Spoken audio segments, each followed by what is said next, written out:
I definitely I took it personally.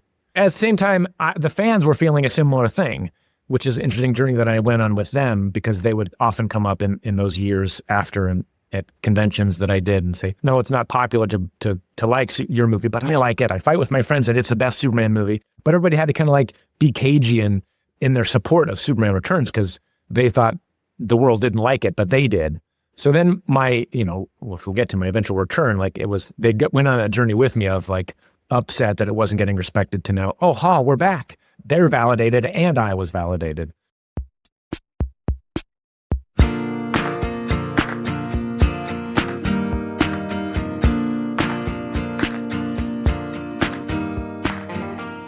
I'm Cole Haddon, and welcome back to 5 a.m. Story Talk, where we try to make sense of the 21st century together, all through the lens of storytelling and art. 20 years ago, two friends and I caught an afternoon screening of Superman Returns at the Grove in Los Angeles. When we left the theater, we were fiercely divided about how much we loved or hated it, and determined to get to the bottom of our disagreements, headed to a nearby diner to hash our reactions out. All these years later, audiences remain similarly divided, though I do think the tide has officially, and rightly, begun to turn against the haters. Today, I hope to contribute to that reconsideration with the help of Superman himself, or rather, Brandon Routh, who played the Man of Steel in Superman Returns. We're going to get into everything, from how he manifested getting cast as Superman, to the making of the film and the public's reaction to it, to his struggles with depression and coming to terms with the character's role in his life after Warner Brothers decided not to produce a sequel.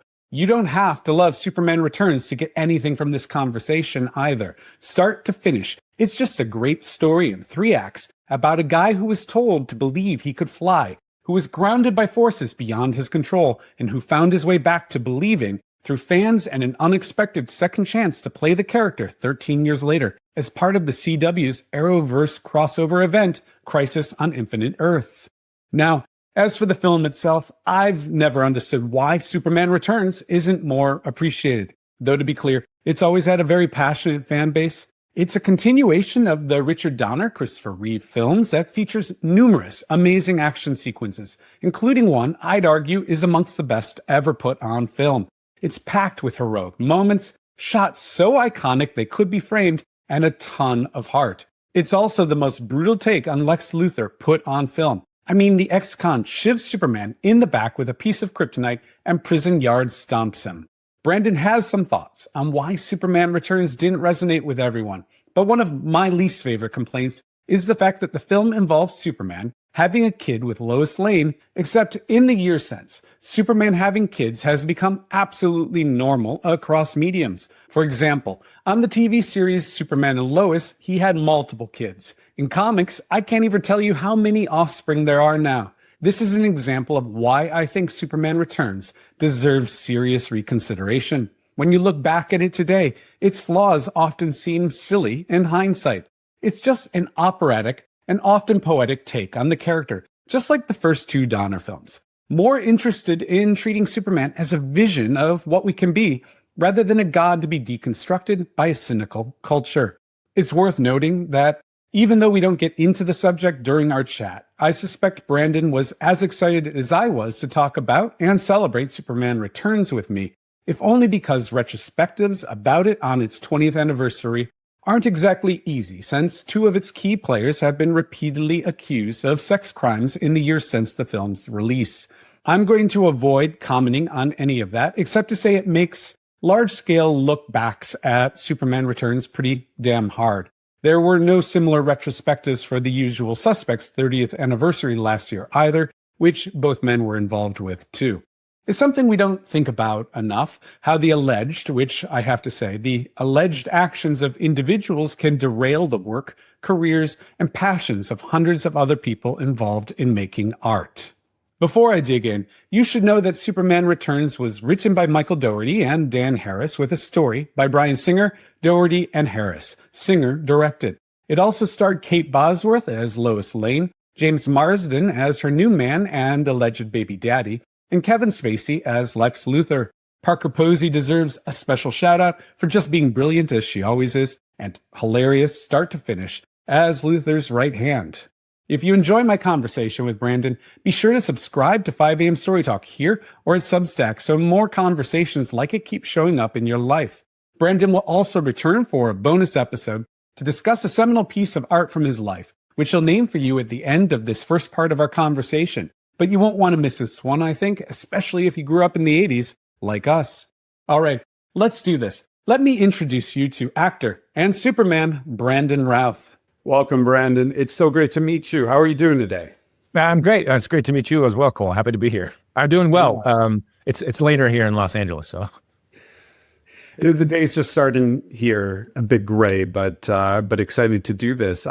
As I was just saying, I'm a big fan of Superman Returns, and I'm excited to talk about it on its 20th anniversary. It's a film I love very much, and I think deserves a lot more love. I agree.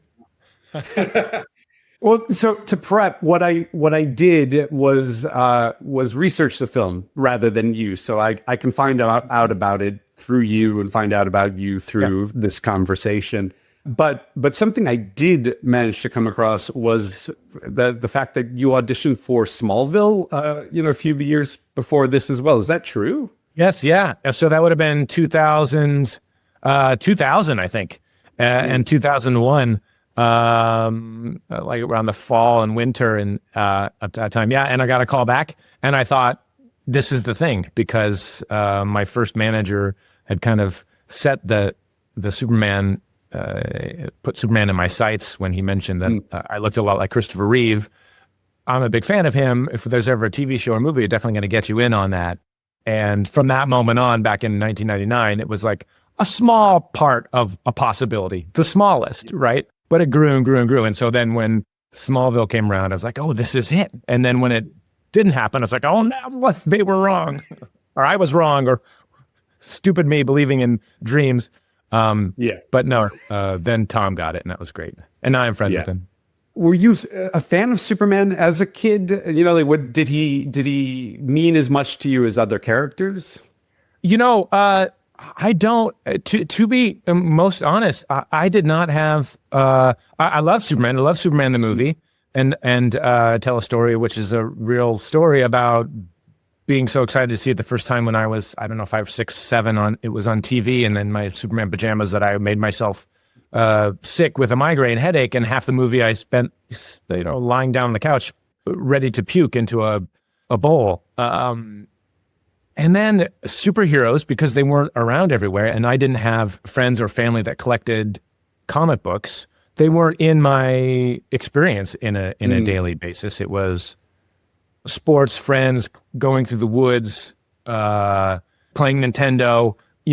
Then I got into my geekdom, started to go into fantasy through things like Dragon Warrior, the old NES game, and then Shining Force, which are a couple role-playing games that came out for the Sega Genesis, and then books like Terry Brooks and some other fantasy novelists. And so that's where my entry into heroes and stuff came from, more of a mythical background with Superman and Batman and those guys existing in the movies and things I saw, but they were a frame of reference, but not heavy in my experience, other than when I, watching the films. How did you get to LA then? I'm always curious about that leap and the general journey and fear that comes with those early years. I was going to the University of Iowa as an English major. I was a freshman and loved college. I didn't have a lot of friends at all growing up in high school. In early as a kid, I did, but then middle school, halfway through middle school, my friends started going separate ways, and I was pretty lonely. So going to college, I loved college. It was a hard thing to leave. But then I did performance and music in high school. My parents are both musicians as well as many other jobs, but my dad's a drummer, jazz drummer, my mom's a singer, and so a lot of performance. But to do it professionally in Los Angeles was never an idea or a thought to me until I went to college. And at college, I was more popular than I was in high school, and girls were saying, "Oh, you could be a model," and I was like, "What?" But then I started looking into it because I thought I could make some money as a poor college student. That'd be nice in Iowa to just to be in a Yonkers or JCPenney's ad. And that little meeting in Des Moines, Iowa, took me to IMTA in New York, which is kind of a bigger showcase, and where I met my first manager. And they said, "Why don't you come out to Los Angeles, give it a shot for 3 months?" Which I was really wary about dropping out of college because I loved school. And, but I did. And I stayed with my great aunt and uncle in Downey, California, about 45 minutes outside of Los Angeles proper, and drove in. But my first manager, they hooked me up with an acting coach who I was able to work with before each audition. And then I took acting class from Dennis Laval, my acting coach at the time. And, just kind of learned. And because it was a 3-month trial, I think that made it maybe easier. I already had a back out. Like I wasn't going there to do it or bust, Hollywood or bust. I had a backup and I was well supported by my representation, and I was in the right place, right time. Who knows?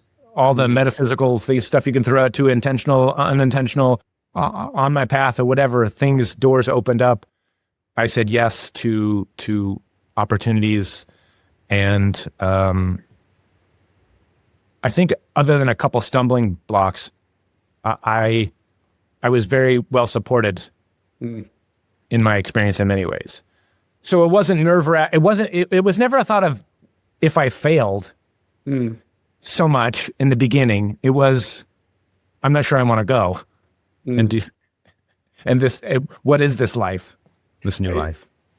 I've had a few friends who didn't intend to become actors, and how it happened to them, and they ended up with a much better mental health relationship, I guess, with it, especially during that early stretch.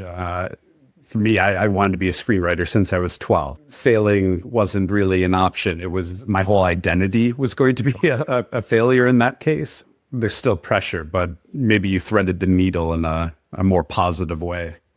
Yeah, I think I was also not dumb, but naive enough and ignorant enough to not know the difference. I mean, that honestly has a great deal to do with my success, I think, and my continuing on through challenging times at times. Challenging times even after you make it. There are challenging times after you make it. People think you make it. Their challenges persist. But early on, definitely not even knowing how hard it could be made it easier to succeed, because I didn't see I didn't think of as many obstacles. And so my path was more clear. I dreamed bigger, more open dream. Honestly, the more I get to this space now and understand how my thoughts can, where I'm positioning my thoughts are creating my future, I can see how being in the heartland in Iowa and in a lovely place that I grew up in allowed me to dream big and create that possibility for myself.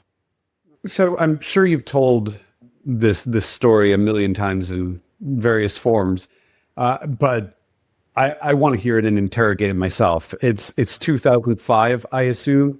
Your manager was the first person to tell you that Superman was happening again, or did you hear about it some other way? No, it was much earlier than that, actually. In 2003, I went to October of 2003. I went to a karaoke birthday party, and there was a young lady there who I was conversing with, friend of a friend, who somehow we got on the topic of what she was working on in Superman, and her boss, her writer that she was working for, she was his assistant, I believe, at the time, was writing the Superman movie. And I didn't. Okay. Well, wait, what Superman? I thought the movie that they were doing, this is me speaking, I thought the movie that they're doing is with Nick Cage. And because I'd seen him on Leno talking about it. And then I was like, well, Smallville, and then Nick Cage is going to be Superman. So, there goes that for me. But she said, no, they're moving on to a different version. It's a younger Superman. And she brought up, I guess, because I was reminding her of Clark or something. And so she said, maybe if you give me your headshot, I'll give it to my boss and maybe it'll get to the producers. So I was like, okay. Because I kind of told her the story then about my manager and my kind of connection with Superman, loose connection. And that was funny that she brought it up because as I had a little more backstory, I'd started working at Lucky Strike bowling alley lounge as a bartender.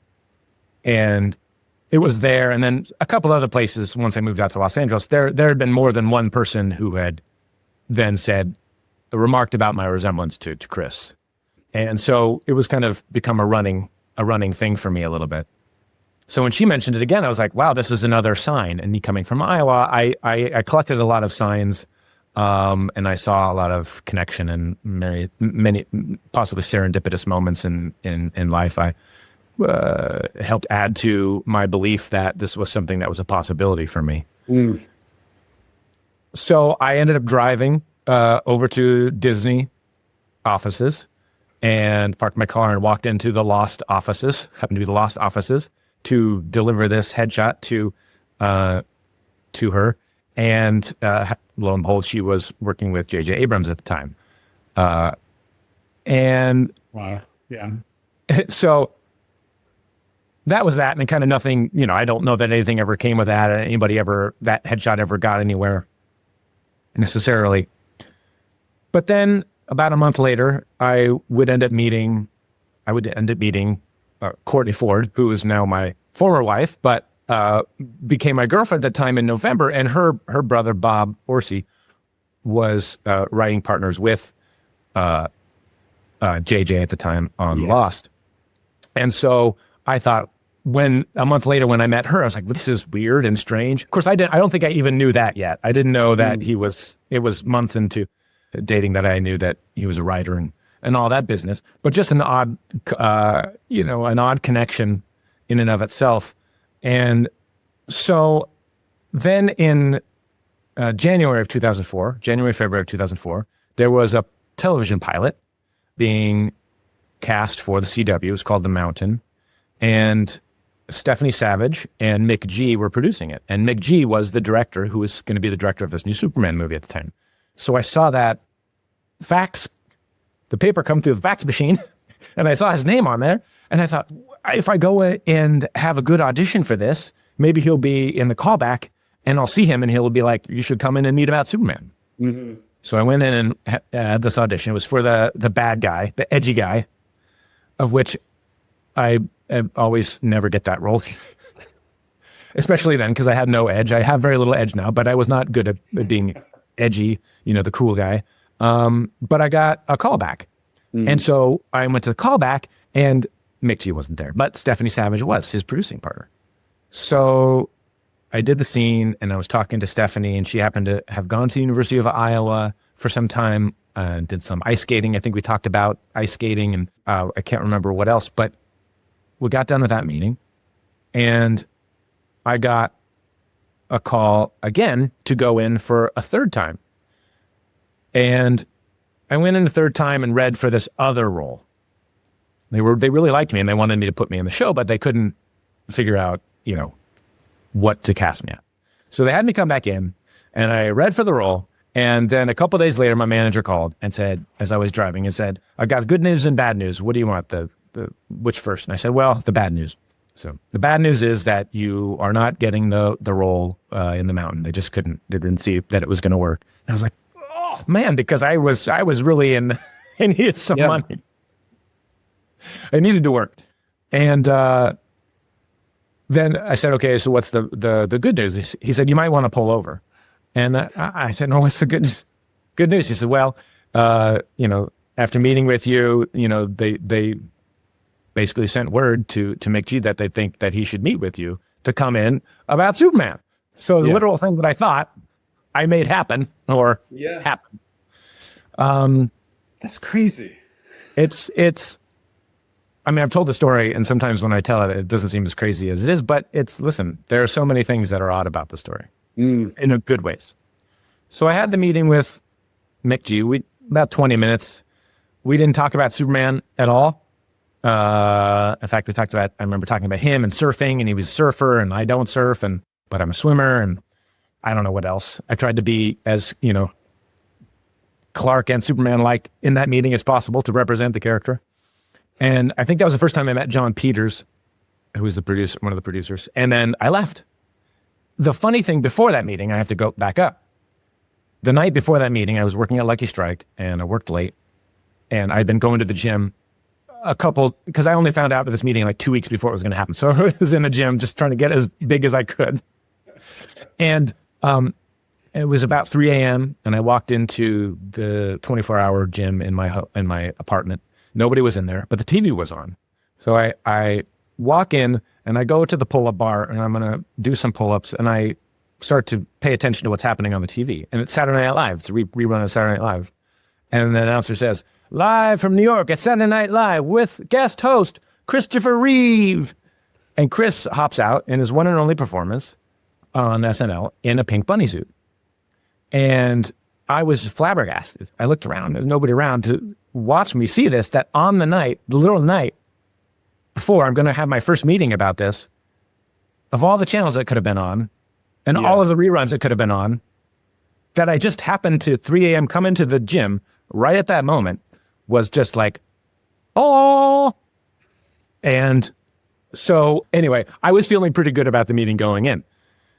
I'll give you one more, because this is the most important one probably. Yeah. When I was young, and I've told this story before, so if people have heard these, some people who've listened to some of my interviews have heard these before, but when I was young, I don't know what age, I have a memory of this dream, and I was flying as a kid. I was still a kid in the dream, above a metropolitan city, and I had a red cape on. Well, actually, I don't know if I had a cape on, but I was flying, and around me were koala bears with red capes. Now, that is odd because the movie was filmed in Australia. Yeah. So I don't know how you fix that math or solve that, but that is something that happened. So when Superman kept coming up in my life, I was like, I kept building this, like, what is this? Collecting these oddities of experiences, and each one, without deluding myself, trying not to as a young person, but going, this is so odd, but it feels like that means something that's positive. So I took that with me as part of why I felt so comfortable to take on the role. In some ways, is because I felt like I was actively going on the journey to be this character for longer, even going back to my youth. And my mom thought I was going to be she thought maybe I was going to be a pastor someday, because I grew up in Methodist, and I would always read this little booklet that they had, these tiny books that was called The Upper Room or something, and had prayers and stories in it. And I was a fairly good churchgoer and rule follower and all that, but I also was a big thinker, even though I didn't know it as a kid. And in some ways was training for that. There's a certain piousness and obviously religiosity or Christ-like quality to Superman that I connect with in that way because of that part of my upbringing also. I'm curious, as an emotional experience, how confusing that was to essentially manifest something. And I mean, it feels like destiny, and to then have to process that, because we're obviously going to talk about a bit later the fact that the film didn't produce the franchise that you would have wanted. So you go from destiny to destiny, sort of. How does it? But that initial feeling and calling your parents also and saying, "I'm Superman." What was that like? Yeah, I mean, that was some of the most incredible moments. To finally get the call. Then a year or so after that first experience that I was mentioning. Well, actually 6 months after my first meeting with McG, because they went through various production changes. 6 or 7 months later, to finally call my parents and say, "Do you know who you're speaking to?" Yeah. And then my uncle, "What?"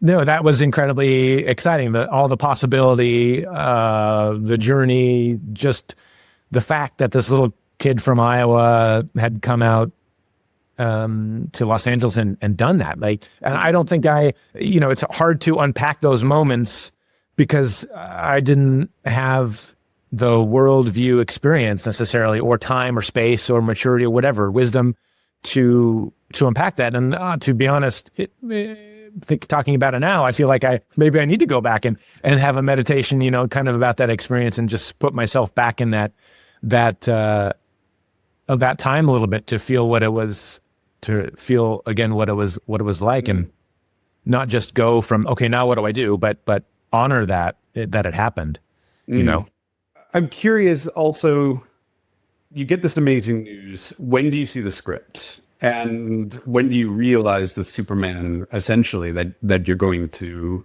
play? Well, I read, and how does that feel? What you see on the page versus it's very different than Smallville and whatnot. And going back to Reeve, the original script that I read was the J.J. Abrams script, and I went through that process and screen tested. We don't need to talk about it, but just to fill in briefly that bit. And then nobody got the role, and that was devastating because I thought this was, given all that information I gave you, plus there's some other things I didn't even mention, but those are the highlights. I was like, this is mine. And then when it didn't happen, I was pretty distraught, and I obviously made it, but it was a challenging time, a month and a half. Then they started casting again, and Brian came on, and then they were still casting, and then finally brought me in to have a meeting. And at that point, I auditioned for that without a script. It wasn't until, I actually don't remember when I read Superman Returns for the first time right now. That's a bit of a blur. But I must have been in the production office, and I don't know if it was before I got the role or after I got the role. We did audition scenes. I did read with Lois Lane's using the script, so I must have been. Well, I was cast before then anyway. That's why. But anyway, I'm happy for the script that I got. The Superman and Superman Returns is the Superman that fits me best at the time. I think I don't know if I would have been cast. I don't think I was the top choice. I was second, I think, or third, who knows, for the McG version. We'll never know for sure, but unless they say. That was a different, it was still Superman, but it was a younger Superman. It was, I don't know that I would have excelled as much. There was something about Chris and the boyishness, the inquisitiveness, but the power that he maintained that I really felt attuned to in some way. And I just it was always there. It's like it was, I don't know how, but he and I are alike enough in something about our energy or our souls or our genetics, who knows what is, or upbringing, that there's enough crossover that I just really could tap into part of the essence of what he brought to the character. So I was happy when I read that script. I was like, oh, this is pretty epic, and this is, and such reverence to Superman of the past. I can see how we're going to bring people from the past into the future by not disregarding what has come before, but really honoring it. And maybe people will say, maybe we honored it too much. Maybe it needed to be I don't know. But I'm grateful anyway for the present, for what I got to bring. Well, I enjoy that reverence, but I imagine at the same time, for you as an actor, that it must have complicated some of the approach. Being conscious of it. Were there discussions about that? How to both honor Chris's performance, but also make it your own, so it wasn't just mimicry? Because I don't think it's mimicry. You're doing a very different thing, but you have those echoes. You have that connection in the performance. Thank you. The mimics were only slightly in pushing up glasses in nods from how he composed himself, and it's just a twinkle in his, like it's a twinkle in his eye. The knowingness that he carried, the joy that he brought to the character that is in so much of the movie. I never felt bound by that. I really felt honored, and that I wanted to live up to and honor that all those qualities, not only because he's my Superman, but for all the people that he was their Superman. I wanted to be able to bring that to them as much as possible. I think what got in my way more than anything was being a young actor. That was my first feature film, and although I didn't feel a lot of pressure, outside pressure, I felt it on set. I felt it. Now, I felt nervous and anxious. I was trying to get through that to relax. So there are moments in the movie where I'm a young, stiff actor, and the character's still coming through, but I don't realize that I can just say, hey, can I flip this sentence a little bit? Can we just like workshop like how I can make this come out of my mouth in an organic way? Because I'm saying it the same way every time. I'm trapped. I'm stuck in this spot. And those are veteran things that I know now as an actor that I can speak to a director about and the writers about to help. And just, I thought the Clark Kent scenes were the first things we filmed. So that's me kind of like getting into it. So some of those moments to me feel awkward, and there are other couple moments to the movie where I'm like, I wish I could have relaxed more. Like I had it, I was doing it, but I didn't know that I was doing it enough, But that just comes with age. But I don't think it was because I felt like I had to be Chris. It was like, how do I be Superman? How do I, if anything, it was chasing the manliness and composure of Superman at times that made me maybe sometimes a little bit too stoic or disconnected. Maybe those are things that I would change, but the essence is still there no matter what. So it's good. My memory is terrible, but 2005, 2006, you pretty much dodged social media as well. So yes, that weight wasn't there like it is for a Cavill or not as much. There were bulletin boards and message boards, and so there was a lot of like on Superhero Hype and some other ones that were around. Blue Tights was the positive one because they were was like Superman, but there were he's not big enough, and comments about the chest or how much weight I should put on or whatever that was. I thought it was interesting, and I certainly didn't ruin my life, but it was in my back of my head a little bit to make sure that I physically looked the way, because you had to also feel like it. You want to be fit and feel like it anyway. But largely I escaped it, thankfully, and paparazzi and all that stuff, because we were in Australia, so it was a safe, much safer place to kind of film it.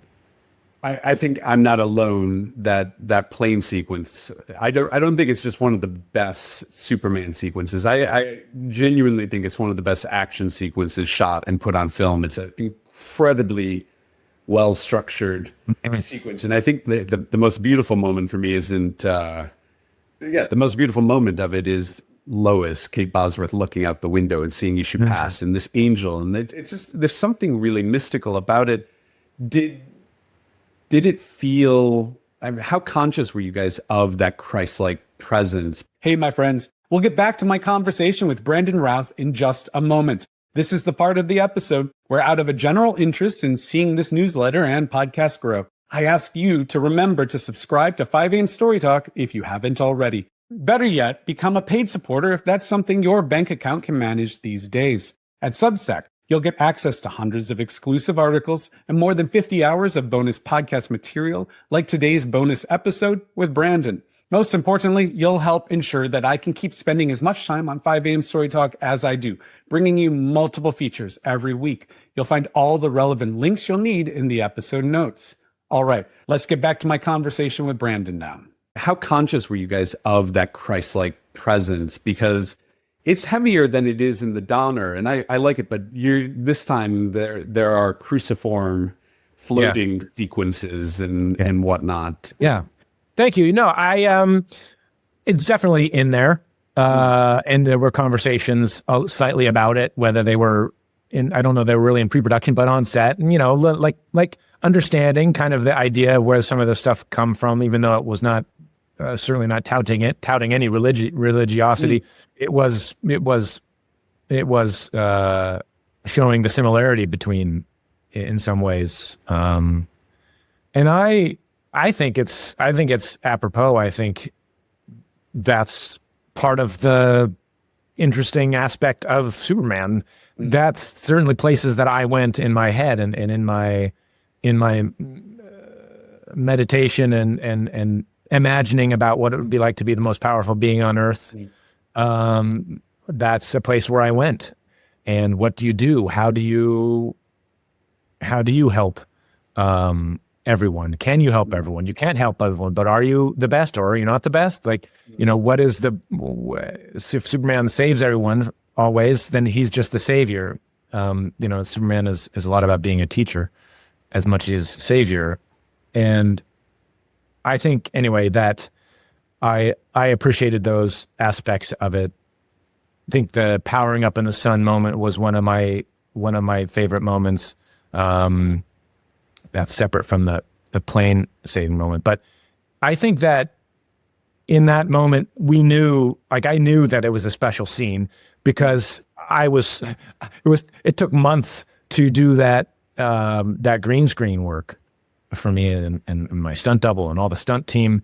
And so much thought and with the score, it's an epic action sequence. And, I think is one of the most exciting parts of the movie. What was it like when you finally saw the film? What were you immediately head over heels about it? Were there any points of concern where you thought, I don't know if this is going to work for people the same way, it's working for me? What was it like? Yeah.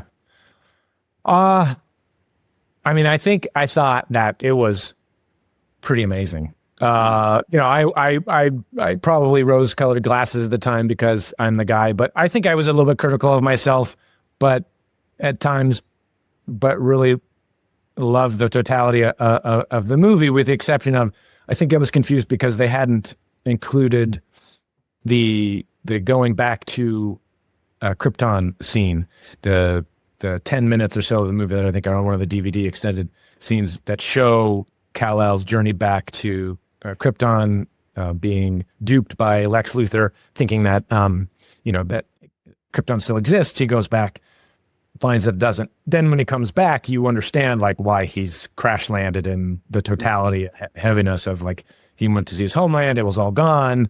It was all destroyed. It gives more context to it, and also shows me as earlier in the movie. Otherwise, it's a long setup before we get to Superman. And I guess my only concern was, will people be okay waiting so long to see Superman for the first time? But other than that, I didn't know what else to say about it because I was such a newbie. But I was pretty happy with what I saw. I remember my experience. It was a positive one. I went with a couple of friends. One of them didn't like Super Kid, stuff like that. But what I don't remember is the sort of overwhelming reaction at the time. I know there was a sequel that was greenlit, but what was your sense of the general population's reaction to it? Did you feel good, or was everyone concerned that it didn't land like it needed to? Who knows for sure what is filtered down to me in the story that I get, but I was I obviously had the premiere in LA and then was in New York. I think I was actually in New York opening day and went around to a couple theaters. And I remember reading reviews and by and large from all the big reviewers, like reviews were good, were positive. Yeah. And that was like, that felt good. And so I thought we're in a good trajectory. Everyone was worried about Pirates of the Caribbean. I don't think anybody understood how big Devil's Wears Prada was going to be necessarily. We didn't. Got trounced by that. And Pirates of the Caribbean 2. And, it didn't, it the first week we felt good, but then the numbers came back, and I think I was maybe hearing that it wasn't performing as well as they wanted to after that time period. And at that point, I was like hoping that I got to a certain 400 million was what I was told would signal, the ability to make a sequel. So then I just was watching for weeks to see if it would globally get above $400 million, which I think 394 million anyway. And, that was kind of, I was a little bummed upset about that. I was like, oh man, I thought we had the thing. And, I didn't know what else to do except for blame Pirates of the Caribbean 2 and Devil Wears Prada for coming out the same couple ways. But at the same time, I'm not mistaken that there was a sequel. A sequel was scheduled, script was commissioned. You were told you were going to be Superman again, right? I was told that they had worked on a sequel, and there was thoughts and ideas about a sequel, and that was a possibility. But I was never confirmed a second film. I pushed as hard as I could to help make it happen. Yeah. In a lot of different ways over the years. But it was never, to me, it was never a like, oh, it's going to happen and then pulled away. It was just like, is it going to happen? It might, maybe still. Months later, years later, I don't know, maybe. And I was just like, I left in a lot of unknown for far too long. I think I probably, had I not been such an eternal optimist, I probably would have given up hope earlier. But I was like, it could still happen 4 years later. But given what we've talked about so far, this idea that it feels like destiny to get this far and to play Superman, to be happy with the film and then be left in a limbo after that journey to success. I'm sure when you referenced making it, you were probably talking about being cast as Superman and being in a massive summer blockbuster. What's that like for you as a person? I imagine that did a number on you, spending 2 or 3 years wondering what the hell is going on. Oh, absolutely. Yeah. It was a very challenging time. Definitely, not diagnosed, but after a little while, it was a little bit of depression and upset. And I think I wasn't then able to put the best effort out in meetings and auditions, because I kept thinking, this is what I'm meant to be doing, is this, like, not these other roles, not this bad guy role, not this whatever silly role. Like, I'm this guy, or this is what I do really well, this character. And, it was, I went, and then after a time, I did some films, independent films. I did some funny stuff after that. Then I kind of had to go,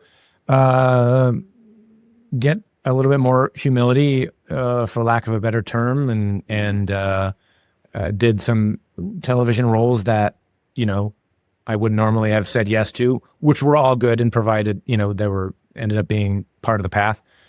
But I had to redouble my efforts. I kind of had to relearn how to audition, how to be better in the room to get something new, a new role. And so that provided a lot of learning experiences. And it was tough. What's fascinating about Superman as a character, at least in pop culture or cinema, is he doesn't go away. And I can't imagine both coming off of Superman Returns, feeling like you had nailed it, that being happy with the film, having that not move forward, and then Hollywood being what Hollywood is, which is now it's time to reboot the character, while it's barely not much time has passed. Yeah, I'm sure that is itself also for every Superman. I'm sure Henry feels the same way. It feels cruel. a little like getting stabbed again. Yeah, I don't know if it gets easier for each passing gentleman who's played the character you see how not replaceable, but that there can be another story without you. Maybe it gets easier. It certainly was very challenging for me to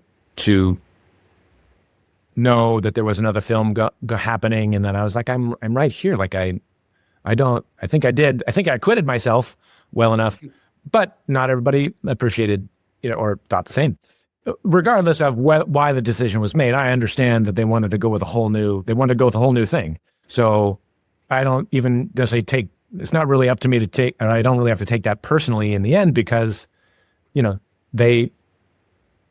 Henry did his thing, and then they went on to somebody else again. So even as well as his performed, things can change. And I think still understanding that even though that happened, even though there was a new Superman, it didn't mean that what I did and the work that I did didn't matter. But I think it felt like, to me, I think I couldn't feel it. And I definitely felt like, I took it personally, for a time, and gradually healing and letting go of that, as I'm just explaining, like I understand the process. At the same time, the fans were feeling a similar thing, which is an interesting journey that I went on with them, because they would often come up in those years after and at conventions that I did and say, no, it's not popular to like your movie, but I like it. I fight with my friends and it's the best Superman movie. But everybody had to kind of like be cagey in their support of Superman Returns, because they thought the world didn't like it, but they did. So then which we'll get to, my eventual return, like went on a journey with me of like upset that it wasn't getting respected, to now, we're back, and I'm valid. They're validated, and I was validated when I returned. Well, and I'll ask about that in just a moment. But I'll say I wish there had been more. But I think what was at least satisfying for somebody who grew up on the Reeve films, I don't think about 3 and 4 at all. Yeah. I rewatch 1 and 2 with my kids, and in a weird way, you managed to wrap up that character so that my son can watch that trilogy and understand a sort of cycle. The son becomes the father becomes the son, and while there was more story to go, it does feel like something that never got to be properly wrapped up was wrapped up. So I appreciate that part of it immensely. Yeah, I'm grateful for that too. I'm grateful to add to Chris's version and Richard Donner's version of the film, and that beautiful storyline of Superman, that representation of Superman, also, and to be a part of that family. That's that's history, that's legacy, that's tried and true Superman, and I got to be a part of that, which, everything else is built, everything has been built off of it, but it's been, James's universe is more like the Donnerverse than Zack Snyder's. Yeah. But anyway, it's all, one builds upon the other, even if they take an alternate view of a worldview and an attack about Superman. It's all from a similar place. And anyway, I'm honored to have been a part of that and to have worked kind of in a way alongside Chris. Well, as you just mentioned, you got to return to Superman.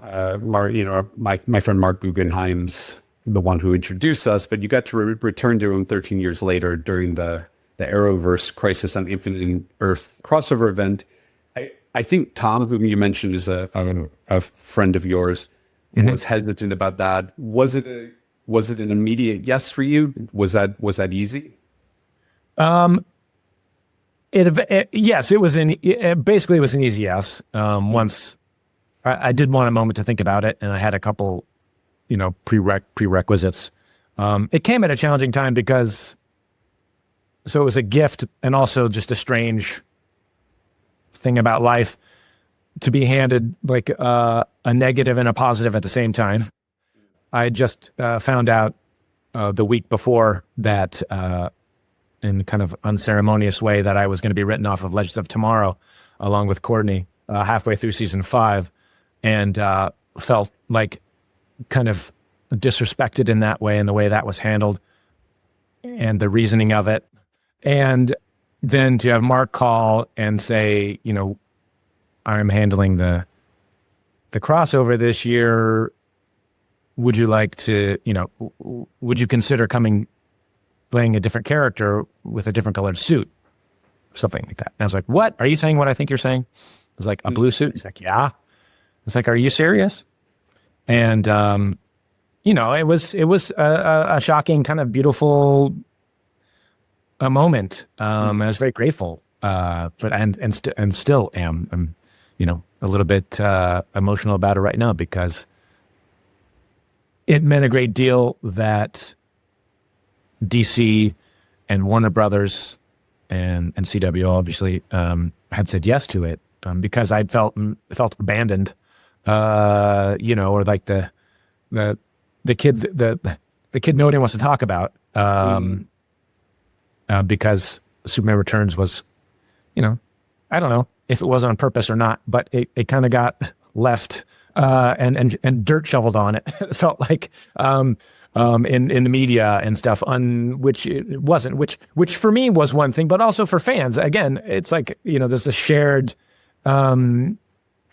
symbiosis of the movie getting turned down and not turned down, but spoken of ill and misrepresented. That all these people who did like it had to go, but I like it, and then they feel like they can't speak up because, like, oh well, I guess it's not cool to like that movie, but I liked it, and this for them was, aha, you are not silly for thinking that Superman was a decent Superman, or the Superman Returns was good. In fact, he's back, and we're continuing on the story a little bit, and so those people could come out of the limelight, or come out of the shadows into the limelight, I guess, and celebrate their version of Superman. And so now I don't hear as often, the asterisks about not as many people like the movie, but I do. People are more free to share that they like Superman Returns, and we get to share in the process of that kind of a healing process that wasn't just for me, Yeah. Anyway, I didn't know that context. I didn't know that at that moment when Mark called me on the phone. I was just very grateful.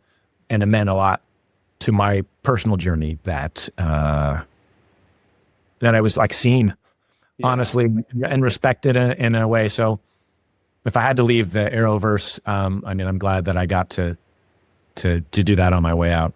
Yeah, it sounds like amazing closure. Yes, ultimate. To be Superman once, and to be Superman twice. Maybe is more difficult because of the odds stacked against it, even if you've proven yourself. So for it to happen, it was just incredible. And usually once you have two, you get three, and then if three, you got four. But that's just like math of some sort, or some kind of basis of, never mind, I'm getting off into other subjects. Well, I only have a couple more questions left for this part of our conversation, but I'm curious. You've had 20 years to look back, and now it's the 20th anniversary. I just rewatched it. I watched it with my son for the first time, my eldest, a year and a half ago. So, I've seen it a bit recently. I look back at it and I think this has everything that people of the time asked for out of Superman. It has real stakes for Superman, huge epic sequences with really iconic moments, iconic shots that are easily frameable. It has so much going for it. So I look back and I don't understand why it did get negative blowback from any seriously vocal fan group. How do you look back at it with 20 years of perspective and the experience you've accumulated? Do you have any idea about what might not have worked? Not enough action. Superman didn't punch anybody. They thought I was a creeper when I overhear go down and I listen to Lois and Jason's conversation at the house. Some people didn't like the kid. Those are kind of the biggest things that I hear. Not enough action, too weepy, dramatic of a story. And okay, sure. I understand some of those points. For me, the most important thing that comes from the movie, that has come from the movie, that I've heard countless times now, and sometimes probably I've heard from countless fans about the impact that the movies had, whether they were abroad serving in service to the country, or saw the movie with a family member who's now passed, or now married to the person they went to see the movie with, or that Superman has been an inspiration to them in their lives. That's an incredible thing that is the power of art and story to really help give the rest of humanity some kind of guide of how to be a good person in the world, whether you're Christ or whether you're Superman, whether you're just trying to be a good, upstanding citizen of humanity. We don't have a lot of those people that we can look to, certainly in real life. So a lot of times we have to create these fictional characters, and Superman is a pinnacle among them. And that's the most important thing in a holistic viewpoint that I sit as with Superman, as I view the world. I kind of always viewed the world that way, but it's only encouraged my excitement to look at the world in a bigger, more holistic way. And we need to have people and stories and ideals to look up to create a better future for humanity. And Superman has done really heavy lifting in pushing humanity to a better version of itself. We have to see what we don't have. We either have to imagine how we can be better people, or see somebody else being a better, a bigger, more evolved version of human to go toward. Because if we don't have those people on the leading edge, or there's characters on the leading edge, then we don't have anything to shoot for. So Superman Returns, I think, represents some of those best qualities about Superman. Well and said. Why we need Superman, not only to save us, but just as that image, that the word is escaping me, just that model of how best we can be. I've heard quite a bit about this lately. The idea Archetype, of- that's the word I was thinking of. Archetype. He's a great Yes. hero archetype. Film used to provide a sort of moral roadmap, and many of these characters that we love do that. And a lot of cinema has drifted in the 21st century away from that. And that's how I've always seen Superman. He's religion neutral, moral God for us that allows everybody to see something Perfect good teacher. and beautiful. Any and all comers. Exactly. Like nobody gets excluded with Superman, which makes him a pretty powerful uniting character. Okay, so one more question, but first, you're about to come back for the bonus episode to break down a seminal piece of art from your life. Do you want to tease what we're going to be talking about? Sure. Well, you asked me what was kind of a seminal work of cinema that I guess I took it that made an impact on me. And I didn't grow up with a lot of movies. We didn't have a VCR player. We had to rent it from the grocery store, or borrow the camcorder from the church, video camera from the church, to watch it in VCR mode. So we didn't own a lot of movies, and I didn't have cable for a long time. But my sister and I would go to the store in Norwalk, Iowa, and I don't know, at least 10 to 15 times, we would rent one of the two same movies. And it was either her favorite, which was Labyrinth, or mine, The Dark Crystal. Both Jim Henson productions. And Dark Crystal was always my choice, and is what I chose as my seminal, piece of work that it has influenced me, I think, in ways that I didn't really understand until revisiting. Well, I look forward to digging into that with you. So for the final question, Superman Returns is about fathers and sons in a manner. It's about Superman finding out he has a son of his own, and you have one too, correct? Yes. So what does he think about having Superman as a dad, and does he have any opinions about Superman Returns? He's warming to the idea of his dad being Superman. I think it's easier for him to see me as faulty characters and comedic characters. There's a movie that I did that maybe someday we'll see theaters or streaming service someday called Out of Order. It's a zany workplace comedy where I play two characters and kind of wear disguise to a degree. So I play two characters, a theme in my life. And he thinks it's the most funny movie I've ever done and maybe one of his top 5 movies, period. So it's easier for him to see me as that than Superman. We watched it within the last couple of years, and he liked it and appreciated and thinks it's cool that I'm Superman. But he's more excited about me being an Atom. Often, it's just a more relatable character, I think. Yeah, because dads make mistakes. I'm certainly not a perfect dad, and so he'll tell you about that any day. And so it's hard to see me as Superman sometimes. Yeah. Thank you so much. This has been a genuine pleasure. I've talked about it with many friends, but to be able to talk about Superman Returns with that Superman has just been wonderful. Well, thank you. I certainly appreciate the time and appreciate that we get to celebrate the movie and all the fans that love Superman Returns. And thank you all for watching and love to everyone. As for the rest of you out there, I hope this conversation about acting and filmmaking, dreams, and Superman Return moved and delighted you as much as it did me. If you have any questions about it, drop them in the comments. Don't forget to hit subscribe too. But whatever you do, don't run just yet. There's a bonus episode with Brandon Routh available for you to listen to too. He returns to talk about a seminal piece of art from his life, the 1982 film, The Dark Crystal. We'll get into how the film reprogrammed Brandon's creative imagination and even understanding of good and evil, kicked off a lifelong love of fantasy, and helps explain the importance of Superman to him and the world today.